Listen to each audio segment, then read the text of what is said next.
Hello guys, তোমরা সবাই কেমন আছো? আশা করি সবাই ভালো আছো এবং সুস্থ আছো। আমিও ভালো আছি। আজ আমি যে গল্পটা বলবো সেটা শুধু আমার না, হাজারো নারীর বাস্তবতা, যাদের স্বামী বিদেশে যায় স্বপ্ন নিয়ে, আর তারা পড়ে থাকে ঘরের কোণে একা, নতুন জামা পরে না, পুরনো অভিমান বুকে নিয়ে। চলো আজ শুনি এক নারীর আত্মা ভাঙা গল্প।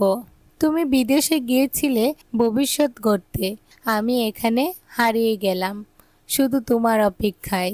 তুমি বলেছিলে তুই থাকলে আমি সব পারি, বিদেশে গেলেও প্রতিদিন ফোন দেব, তুই আমার পৃথিবী।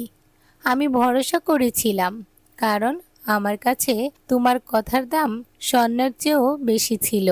যেদিন তুমি প্লেনে উঠলে, আমি সেই দিন থেকেই ভেঙে গেলাম দুই ভাগে।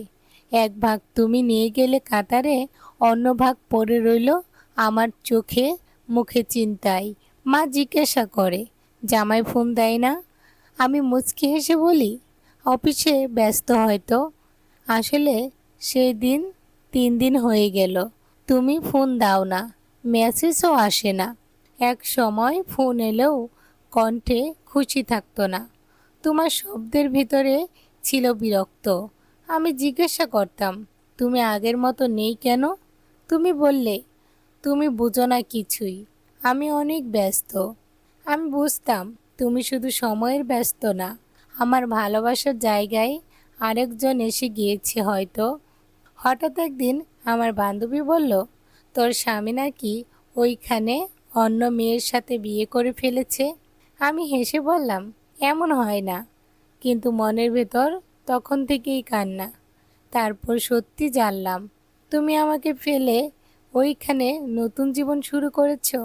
আর আমি এখনো শুধু বেঁচে আছি একটা ছবি নিয়ে, যেখানে তুমি আছো, আমি আছি, কিন্তু বাস্তবে তুমি অন্য কারো হয়ে গেছো। আজ আমি জানি ভালোবাসা একতরফা হলে তা অভিশাপ। আমি আর তোমার জন্য কাঁদি না, কারণ কান্না আমার সব নিয়ে নিয়েছে। তুমি যেখানে সুখে থাকো থাকো, আমি আজ নিজেকে ভালোবাসি। আর কখনো বলবো না তুমি ছাড়া আমি বাঁচব না, কারণ এখন আমি জানি আমি নিজেই যথেষ্ট। বন্ধুরা, এই গল্পটি যদি তোমার মনে এক ফোঁটা পানি এনে দেয়, তবে জানিও তুমি একা না। অনেকেই এমন ভালোবাসা হারিয়েছে, তবুও বেঁচে আছে নিজের জন্য।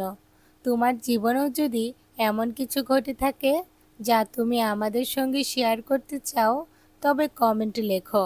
আর এমন বাস্তব গল্প পেতে ভাঙা মন অফিসিয়াল চ্যানেলটি সাবস্ক্রাইব করতে ভুলো না।